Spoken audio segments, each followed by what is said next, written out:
নমস্কার বন্ধুরা, আশা করি সবাই খুব ভালো আছো। শুভমিতা ব্লগে সবাইকে স্বাগত জানাই। আজকে তোমাদের সাথে বেগুনের একদম নতুন একটা রেসিপি শেয়ার করব। এই রেসিপিটা কিন্তু গরম ভাতের সাথে দুর্দান্ত লাগবে খেতে। বাড়িতে অবশ্যই একবার বেগুনের রেসিপিটা এইভাবে বানিয়ে দেখো, তারপর আমায় কমেন্ট করে জানিও রেসিপিটা তোমাদের কেমন লাগলো। বেগুন চিংড়ি মাছের এই রেসিপির স্বাদ সারা জীবন কিন্তু মুখে লেগে থাকবে। রেসিপিটা কেউ স্কিপ করো না, স্কিপ করলে কিন্তু অনেক কিছু মিস করে যাবে। কিভাবে রেসিপিটা বানালাম বা কি কি মশলার অ্যাড করলাম, সবচেয়ে সেরা কি কি দিলে এই রেসিপিটা খেতে হবে। তাহলে চলো রেসিপিটা দেখে নেওয়া যাক। এখানে আমি প্রথমেই একটা বড় সাইজের বেগুনের অর্ধেকটা অংশ কেটে ধুয়ে পরিষ্কার করে নিয়েছি, আর এইভাবে ছোট ছোট করেই কিন্তু কাটতে হবে। এরপর দিয়ে দিচ্ছি বেগুনের মধ্যে স্বাদ অনুযায়ী লবণ, সামান্য একটু হলুদের গুঁড়ো আর অল্প একটু দেব লঙ্কার গুঁড়ো। দেওয়ার পর বেগুনটাকে ভালোভাবে মেখে রাখবো। আর এখানে চিংড়ি মাছের কিন্তু খোসা খুব ভালোভাবে ছাড়িয়ে ধুয়ে পরিষ্কার করে নিয়েছি। মাছের মধ্যে লবণ মাখিয়ে লবণের জলটা ভালোভাবে ঝরিয়ে মাছগুলোকে প্লেটে রেখেছি। আর এদিকে বেগুনের মধ্যেও গুঁড়ো মশলাটা ভালোভাবে মাখিয়ে নিচ্ছি। এরপর এই বেগুন আর চিংড়ি মাছটাকে একটা সাইডে রেখে দিচ্ছি। আমি একটা মশলার পেস্ট বানিয়ে নিই। মশলাটা কিন্তু খুবই অল্প পরিমাণে দেব। এখানে আমি ছোট সাইজের একটা পেঁয়াজকে মিহি করে কুচি করে নিয়েছিলাম, সেই পেঁয়াজ কুচিটা দিয়ে দিলাম। ছোট্ট সাইজের একটা টমেটো দিচ্ছি। এই রান্নাটার মধ্যে কিন্তু বেশি মশলা একদমই ভালো লাগবে না। আর এখানে আমি যেটুকু মশলার ব্যবহার করছি সেটা হলো 100 গ্রাম চিংড়ি মাছ আর অর্ধেকটা বেগুনের জন্য। তোমরা যদি এরপর মাছ বা বেগুনের পরিমাণ বাড়িয়ে বা কমিয়ে নাও, সেই ক্ষেত্রে মশলার পরিমাণও বাড়িয়ে বা কমিয়ে নিও। একদম সামান্য একটু আদাকে ছোট্ট ছোট্ট করে টুকরো করে নিয়েছি, আর 2 কোয়া দিলাম রসুন। খুবই অল্প মশলা দেবে। আমি আবারও বলে দিচ্ছি, এই রেসিপিটার মধ্যে বেশি মশলা ভালো লাগবে না। কড়াইয়ের মধ্যে 1 চামচ পরিমাণে সর্ষের তেল গরম করে নিয়েছি। তেলের মধ্যে লবণ মেখে রাখা চিংড়ি মাছটা দিয়ে দিলাম। মাছের মধ্যে সামান্য একটু হলুদের গুঁড়ো দিয়ে দেব, তার কারণ মাছ যখন মেখে রেখেছিলাম তখন কিন্তু হলুদের গুঁড়োটা ব্যবহার করিনি।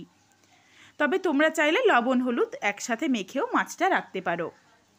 এরপর নাড়াচাড়া করে চিংড়ি মাছটাকে কিন্তু একদম হালকা করে ভেজে নেব, বেশি ভাজবো না। শুধুমাত্র চিংড়ি মাছের গায়ের জলটুকু শুকিয়ে গেলেই হয়ে যাবে। মাছ থেকে দেখো অল্প অল্প জল বেরিয়েছিল, জলটা কিন্তু ভালোভাবে শুকিয়ে নিচ্ছি। এখানে আমি চালানি চিংড়ি মাছের ব্যবহার করেছি, তবে তোমরা চাইলে কিন্তু দেশি চিংড়ি মাছও দিতে পারো। তবে সেই ক্ষেত্রে কিন্তু দেশি ছোট চিংড়ি মাছের খোসাটা ছাড়াতে পারবে না, সেটা অল্প অল্প মুখে পড়বে। কিন্তু এই চিংড়ি মাছটা হলে একদম মাংসর মতো, এটা কিন্তু খেতে একটু ভালো হয়। মাছগুলো দেখো হালকা করে ভেজে নিলাম। এরপর মাছটা তুলে নিচ্ছি। কড়াইয়ের মধ্যে যেটুকু তেল রয়েছে এই তেলের মধ্যে আবারও 1 থেকে 2 চামচ পরিমাণে সরষের তেল অ্যাড করছি। একদম অল্প তেলের মধ্যে রান্নাটা করে নেব। তেল ভালোভাবে গরম হয়ে গেছে। এরপর দিয়ে দিলাম একদম 1 চিমটি 5 ফোড়ন। বেশি কিন্তু ফোড়ন দেওয়া যাবে না, তাহলেও রেসিপিটা খেতে ভালো লাগবে না। একদম অল্প মশলাতে এই রেসিপিটা দুর্দান্ত লাগে। আর দিয়ে দিলাম ছোট্ট সাইজের একটা টুকরো করে নেওয়া ছোট ছোট করে আলু। আলুটা দিয়ে নাড়াচাড়া করে ভেজে নিচ্ছি। তার আগে আলুর সাথে দিয়ে দেব আলুর স্বাদ অনুযায়ী লবণ। আর গ্যাসের ফ্লেম লোতে করে আলুটা একটু ভেজে নেব, যাতে আলুটা একটু সেদ্ধ হয়ে যায়। কারণ বেগুন নরম সবজি, আলুটা একটু শক্ত সবজি, আলুটা কিন্তু সেদ্ধ হতে সময় লাগবে। আলুর মধ্যে দেখো সুন্দর একটা রং ধরে গেছে, আর আলুটা কিন্তু বেশ অনেকটা সেদ্ধ হয়ে গেছে। এরপর এখানে দিয়ে দিচ্ছি মশলা মেখে রাখা বেগুনের টুকরো।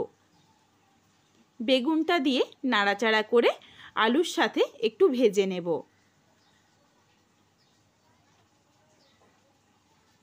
ঢাকা চাপা দেওয়ার কোনো দরকার নেই, ঢাকনা দিলে কিন্তু বেগুনটা একদমই গলে যাবে, সেটাও খেতে ভালো লাগবে না। ঢাকনা ছাড়াই গ্যাসের ফ্লেম মিডিয়ামে রেখে বেগুনটা একটু নাড়াচাড়া করে হালকা করে একটু ভেজে নেব। বেগুনটার মধ্যে দেখো একটা সুন্দর কালার এসেছে, কিন্তু তোমাদের একটু চেপে দেখিয়ে দিচ্ছি, প্রায় 50% বেগুনটা সেদ্ধ হয়েছে। পুরো বেগুনটা সেদ্ধ করে কিন্তু একদম নরম করা যাবে না, তাহলে মশলা কষতে কষতে কিন্তু বেগুনটা একদম ভেঙে যাবে। এরপর বেগুনের ওপর দিয়ে দিচ্ছি একদম সামান্য একটা ছোট্ট পেঁয়াজের অর্ধেকটা অংশকে সরু সরু করে কেটে নিয়েছিলাম, সেই পেঁয়াজ কুচিটা দিয়ে দিয়েছি। আর দিয়ে দিচ্ছি একটা চেরা কাঁচা লঙ্কা। ঝালটা তোমরা তোমাদের স্বাদ অনুযায়ী ব্যবহার করো। এরপর নাড়াচাড়া করে পেঁয়াজ আর কাঁচা লঙ্কাটাকে প্রায় 30 থেকে 40 সেকেন্ড সময় নিয়ে একটু ভেজে নিচ্ছি। তার সাথে দিয়ে দিলাম ভেজে রাখা চিংড়ি মাছ। এরপর পেঁয়াজটা একটু ভাজা হয়ে যাওয়ার জন্য প্রায় 30 থেকে 40 সেকেন্ড একটু নাড়াচাড়া করে মিশিয়ে নিলাম। এরপর এর সাথে দিয়ে দিচ্ছি বেটে রাখা মশলার পেস্ট। মশলাটাকে কিন্তু অল্প একটু জল দিয়ে একদম মিহি করে বেটে নিয়েছিলাম। তোমাদের আমি আবারও বলছি, মশলার পরিমাণ কিন্তু কোনোভাবেই বেশি দিও না, তার কারণ এই রেসিপিটার মধ্যে বেশি মশলা ভালো লাগে না। অল্প মশলার মধ্যেই কিন্তু খেতে দুর্দান্ত লাগে।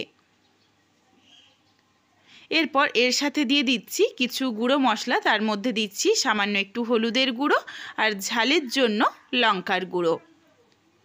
আর কোনো কিছু গুঁড়ো মশলা দেওয়ার এখানে প্রয়োজন নেই। ভালোভাবে দেখো মশলাটাকে গ্যাসের ফ্লেম লোতে রেখে কষিয়ে নিচ্ছি। এরপর এই মশলা কষতে কষতেই কিন্তু বেগুনটাও বেশ ভালোভাবে সুসেদ্ধ হয়ে যাবে। মশলাটা দেখো ভালোভাবে কষানো হয়ে গেছে, সুন্দর একটা স্মেল এসেছে রান্নাটার থেকে। আর এদিকে বেগুনটাও ভালোভাবে কিন্তু নরম হয়ে গেছে।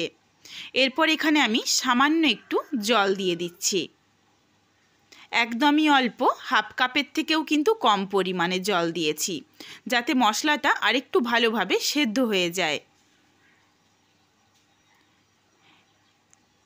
গ্যাসের ফ্লেম লোতে রেখে প্রায় মিনিট 3-4 সময় নিয়ে রান্নাটা একটু করে নেব, তাহলে ভালোভাবে চিংড়ি মাছের ফ্লেভারটা রান্নাটার মধ্যে মিশে যাবে।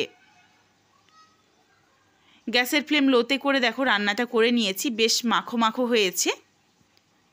এরপর নাবিয়ে নেব, তবে নাবিয়ে নেওয়ার আগে এখানে আমি দিয়ে দিচ্ছি 1 মুঠো ধনেপাতা কুচি আর 1 চামচ পরিমাণে কাঁচা সর্ষের তেল।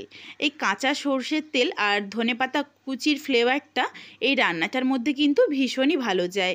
এই রান্নাটার মধ্যে গরম মশলার গুঁড়ো বা আর অন্য কিছু গুঁড়ো মশলা দেওয়ার কিন্তু দরকার নেই, তাহলে রান্নাটা খেতে ভালো লাগবে না। নামমাত্র মশলা দিয়ে বেগুনের এই রেসিপিটা দুর্দান্ত লাগে।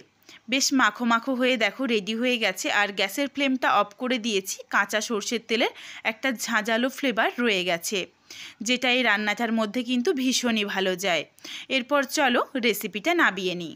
এর আগেও আমি তোমাদের সাথে বেগুনের নতুন নতুন রেসিপি শেয়ার করেছি, সেই রেসিপিগুলো তোমাদের ভীষণ পছন্দ হয়েছে, তোমরা অনেক ভালোবাসা দিয়েছো। এই জন্য আমি চেষ্টা করব বেগুনের আরও নিত্য নতুন রেসিপি তোমাদের সাথে শেয়ার করার। তোমরা চাইলে কিন্তু আমার আগের ভিডিওগুলো গিয়ে দেখে আসতে পারো। এই রেসিপিটা তোমাদের কেমন লাগলো কমেন্ট করে জানাতে ভুলো না কিন্তু। রেসিপিটা যদি ভালো লাগে তাহলে লাইক করো, শেয়ার করে বন্ধুদের দেখার সুযোগ করে দিও। তোমরা যদি এই রকম নিত্য নতুন রেসিপি আরও পেতে চাও তাহলে অবশ্যই আমার চ্যানেলটিকে সাবস্ক্রাইব করে পাশে থাকা বেলটি অন করে অল নোটিফিকেশান অন করে দিও, যাতে আমার প্রত্যেকটা রেসিপির নোটিফিকেশান সববার প্রথমে তোমাদের কাছে পৌঁছে যায়। আবারও খুব শীঘ্রই হাজির হচ্ছি নতুন কোনো এক রেসিপি নিয়ে। পরবর্তী রেসিপি দেখার আমন্ত্রণ রইল। পুরো ভিডিওটা দেখার জন্য অনেক অনেক ধন্যবাদ। তাহলে আজকে আসি, সবাই ভালো থেকো, সুস্থ থেকো।